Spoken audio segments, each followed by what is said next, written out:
So what do you reckon? I reckon it's almost ready. And what are you looking for? Why do you say that? You get the berry, Yeah. bite into it, Mm-hmm. and if you get any bitterness, then you know it's not quite ready. So a year like this, it's tricky. I mean, our hottest vintage on record. Before everyone jumps up, I don't think this particular part of global warming. You know, we the last few years have actually been cool. You know, what we've seen this year is like it's more like a drought actually than anything else. So we haven't had any rain for months, and we've had a lot of like solid heat. It's like there's a low pressure cell that's been off the south coast for a while, and it's just been causing sort of a whole completely different weather pattern that we've seen. As a result, we're actually harvesting about a month ahead of usual, which is pretty amazing.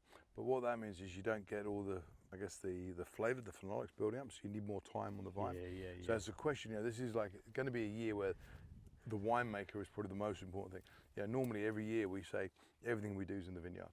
Yeah. This year though, because you've got to sort of, you know, you don't have the same sort of time on the vine, a lot more is going to be done with just how you do that, the processing and everything like that. You know, so for what we want to do is you just want to make sure we get as much flavours. You don't want to pick too soon.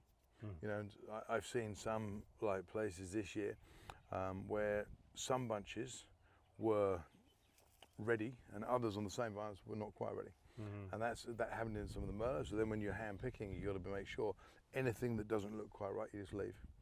And that's why, you know, again, the hand picking makes such a big difference to sort of machine harvesting in that sort of thing. So we're all almost like literally taste-wise now, it's ready. On the numbers, we're pretty much ready. So I think we're probably going to be picking next week. Okay, so what Jeremy's really saying here is that there's a balance, and in a hot year where you've got your sugars ripening faster, you want your flavours also to catch up, but at the same time, you've got to leave them out there long enough for the phenolics to get riper, for the tannins to be fully ripe, to make that real perfect structure that you're looking for.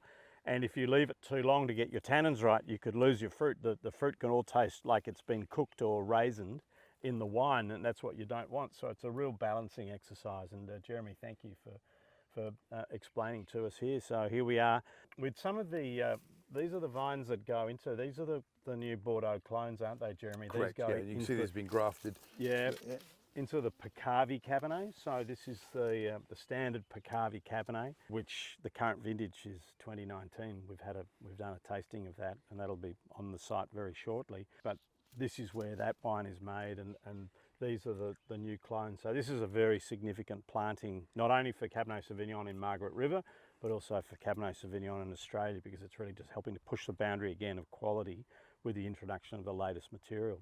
So well done, Jeremy, and Thank you. Peccavi once again, really pushing itself to the forefront. It's great to see.